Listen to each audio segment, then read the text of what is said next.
ఆ కష్టానికి తగ్గ ఫలితం కావాలి. ఎవరైతే కార్మిక వర్గానికి జీతం పెరగాల్సిన బాధ్యత పెరగలేదు, అది పెంచాలని ధ్యానం చేయాలనేటువంటి అవసరం మనందరికీ ఉంది. ఆ ఇట్లాంటి కార్మిక చట్టాలు చాలా తీవ్రమైనటువంటి అంశంగా మనం కోర్సు హీరోలుగా ఉన్నాయి. మొదటి కోర్సు ఒక ప్రమాదకరమైనది మీకు చెప్పాలి. భయపడే ప్రసక్తి లేదు. మనం సమ్మె చేసిన తర్వాత ఆ సమ్మెకు నష్టం అయితే ప్రభుత్వం భరాయించేది, మేనేజ్మెంట్ భరాయించేది. అది ఇప్పుడు కార్మిక వర్గం భరాయించాలి. కార్మిక వర్గం మీద రెట్టింతలు మూడింతలు రెట్టించాలని ప్రయత్నం వెళ్తాం. జీతం ఇవ్వాలనేసి మనం పోరాటం. ఇప్పుడు సమ్మెకి జీతం తగ్గించాల్సినటువంటి అవసరం లేదు అని చెప్పి సర్వానికి రోడ్డులో పెట్టారు. కానీ ఇప్పుడు మేనేజ్మెంట్ అనేది జైలు పంపరు.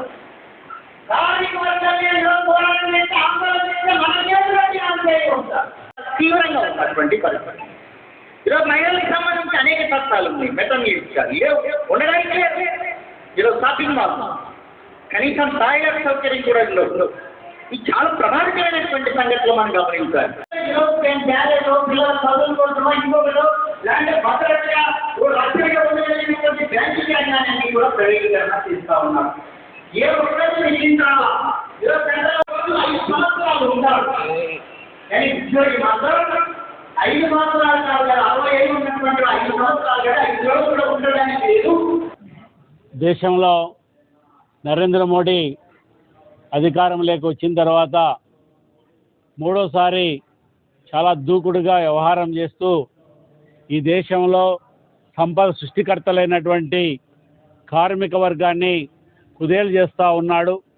పోరాడి బలిదానాలతో, ఆత్మార్పణలతో, రక్తతర్పణలతో సాధించుకున్నటువంటి బ్రిటిష్ కాలంలో తర్వాత స్వాతంత్రానంతరం కలిసి 44 రకాల కార్మిక చట్టాలు సాధించుకుంటే ఈ 44 రకాల కార్మిక చట్టాలను తుంగలో తొక్కి వాటిలో 29 కార్మిక చట్టాలు కలరాసి 4 కోర్సుగా చేసి కార్మిక వర్గాన్ని కార్పొరేట్ శక్తులకు బానిసలుగా మార్చినటువంటి వైనం కొనసాగుతున్నటువంటి నేపథ్యం. అదే సందర్భంలో ఈ దేశంలో ఉన్నటువంటి కార్మిక వర్గానికి అతలాకుతలం చేస్తూ అనేక రకాల మార్పులు తీసుకొస్తా ఉన్నాడు. ఈ మార్పుల్లో భాగంగా ఈ కార్మిక వర్గానికి గొడ్డెడ్డి పెట్టి లాంటి ఈ చట్టాల మార్పులను వ్యతిరేకిస్తూ మే 20 తారీఖున దేశవ్యాప్తంగా సార్వత్రిక సమ్మెకు పిలిపియడం జరిగింది. ఏ ప్రైమ్ మినిస్టరు ఉన్నటువంటి కాలంలో ఇన్ని సార్వత్రిక సమ్మెలు జరగలేదు.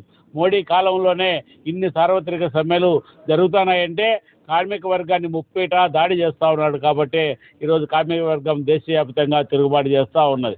అందరితో ఆగలేదు. స్వాతంత్రం తర్వాత భారతదేశ కార్మిక వర్గం ప్రజలు అందరూ కూడా కలిసి సాధించుకున్నటువంటి అనేక ప్రభుత్వ రంగ సంస్థలన్నిటి కూడా తెగనమ్ముతూ ఉన్నాడు. బాల్కో లాంటివి, బిహెచ్ఎల్ లాంటివి, రైల్వేస్, విమానయానాలు, అదేవిధంగా డిఆర్డిఓ, ఇస్రో, హెయిల్, గెయిల్ లాంటి steel authority of India steel లాంటివి కూడా ఈరోజు కార్పొరేట్ శక్తులకు దాసోహం చేస్తూ ఉన్నాడు. లక్షల కోట్ల విలువ చేసేటువంటి ఆస్తులన్నీ కూడా ఈరోజు ప్రైవేటు వ్యక్తులకు దారాదత్తం చేస్తూ ఉన్నాడు. ఈరోజు కేంద్ర రాష్ట్ర ప్రభుత్వాలు అనుసరిస్తున్నటువంటి ఈ దుర్మార్గకరమైనటువంటి విధానాలకు వ్యతిరేకంగా ఈరోజు కార్మిక వర్గం సంఘటితమవుతూ ఉన్నది. రాష్ట్రాల్లో సైతం కార్మికులపైన ముప్పేట దాడి చేస్తూ ఉన్నాడు. ఈ రాష్ట్రంలో జగన్మోహన్ రెడ్డి కాలంలో కానీ ఇప్పుడు వచ్చినటువంటి చంద్రబాబు నాయుడు కాలంలో కానీ 73 షెడ్యూల్లో పనిచేసే లక్షలాది మంది అసంఘటిత రంగ కార్మికులకు కనీస వేతనం ఫిక్స్ చేయకపోవడం వలన ఈరోజు లక్షలాది రూపాయలు నష్టపోతూ ఉన్నారు. ఈరోజు ఇప్పటికి కూడా ఈ ప్రభుత్వం వచ్చి 8 నెలలు 9 నెలలు కాలం గడిచినప్పటికి కూడా ఈరోజు కనీస వేతనం బోర్డు ఈ రాష్ట్రంలో లేదు. అదే సందర్భంలో ఫిక్స్డ్ టర్మ్ ఎంప్లాయ్మెంట్ పేరుతో ఈరోజు ఉద్యోగులన్నీ కూడా ఖాళీ చేసేటువంటి పరిస్థితి, నిరుద్యోగం తాండవించేయడానికి ఈరోజు ప్రయత్నాలు చేస్తూ ఉన్నాడు. కాబట్టి 10 గంటలు పెంచుతూ ఉన్నారు. అదేవిధంగా ఉన్నటువంటి బోనస్ యాక్టు, అదే insurance act, ESI act, PF act, అన్ని రకాల యాక్టులో కూడా ఈరోజు మార్పులు తీసుకొస్తూ ఉన్నారు. ఈరోజు భద్రత లేనటువంటి వ్యవస్థను తీసుకొస్తూ ఉన్నారు. అదేవిధంగా అసంఘటిత రంగ కార్మికుల పరిస్థితి అగమ్యగోచరంగా మారినటువంటి నేపథ్యం ఒకపక్కుంటే, మరోవైపు ఈరోజు స్కీమ్ వర్కర్లుగా ఉన్నటువంటి వాళ్ళందరికీ కూడా ఈరోజు కనీస వేతనం లేదు, ఉద్యోగ భద్రత లేదు, సామాజిక భద్రతా చట్టాలైనటువంటి పిఎఫ్, ఈఎస్ఐ లేదు.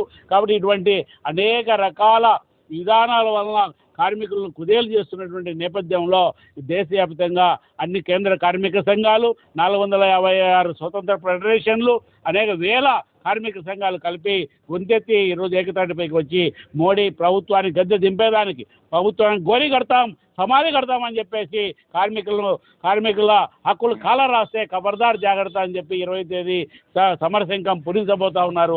అందులో భాగంగా కడప జిల్లాలో ఉన్నటువంటి ఏఐటీయూసీ సిఐటియు మిగతా కార్మిక సంఘాలన్నీ కూడా సమ్మె బాట పడినాయి. ఈ సమ్మెను జయప్రదం చేయాలని చెప్పి కడప జిల్లా ప్రజలకు ఏఐటీయూసీ సిఐటియు మిగతా కార్మిక సంఘాల తరఫున పిలుపునిస్తూ ఉన్నాం.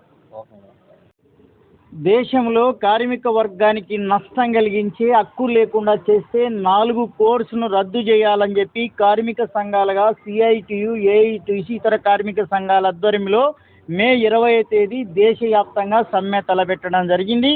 ఈ సమ్మెను జయప్రదం చేయడానికి కడప జిల్లా కడప నగరంలో ఈరోజు ట్రేడ్ యూనియన్గా సదస్సు జరుపుతూ ఉన్నాం.